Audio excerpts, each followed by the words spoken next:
and strong winds of Ulysses, I assure everyone that your government is on top of the situation.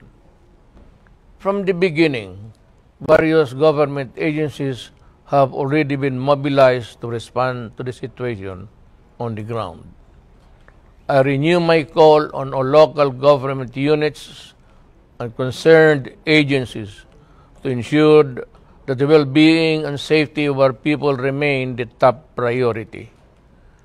As President, I guarantee you that your government will do its best to provide assistance in the form of shelters, relief goods, financial aid, and post-disaster counseling. Rest assured, the government will not leave anybody behind. We will get through this crisis, I assure you. As one nation, kapit po tayo, mga kababayan, magbayanihan po tayong lahat. Alam mo, meron tayong mga assets na bago.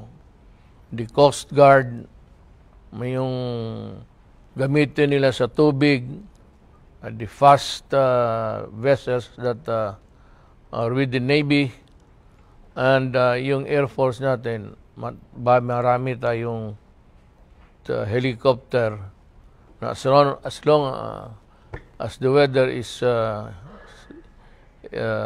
still whirling, umiikot pa yung hangin, hindi pa makatrabaho, hindi makalipad. But all of this, lahat, pati mga sundalo, nauna na po yan.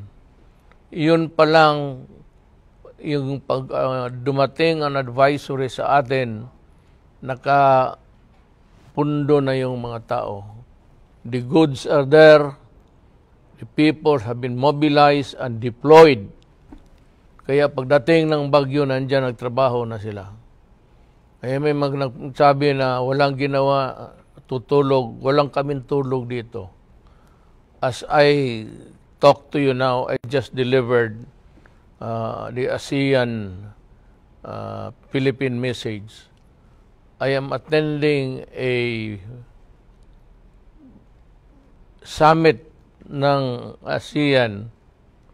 Ang participation natin is the virtual digital thing.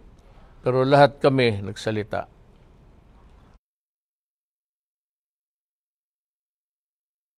So, yan, as soon as I am able to move around, ganito kasi yan ang problema ko.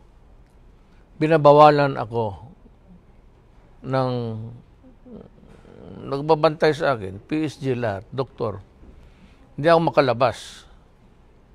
Sabi ko naman, gusto kong magpakita sa tao lang man. Ang sabi nila nga, bantayan yung yung pagkatao ko kasi ako yung presidente. Sabi ko hindi na bale. Total, meron namang vice president. Kaya nga meron niyang posisyon na yan ang sabi naman marami ho ang opisyal sa labas. Isa lang ang presidente. Gusto ko kung sabihin mo lang as a concern for buhay o kapakanan, wala ako dyan. Gusto kong lumabas. Gusto kong lumangoy. Matagal na ako hindi naligo Kaya lang, ayaw nitong mga sundalo. Sila ang ayaw gustong maligo. Ibig sabihin. So, ganun ang sitwasyon. It's not that I am at a distance from you. Na may distansya ako ngayon sa inyo. Gusto kong pumunta doon. Makipaglangoy nga sa inyo.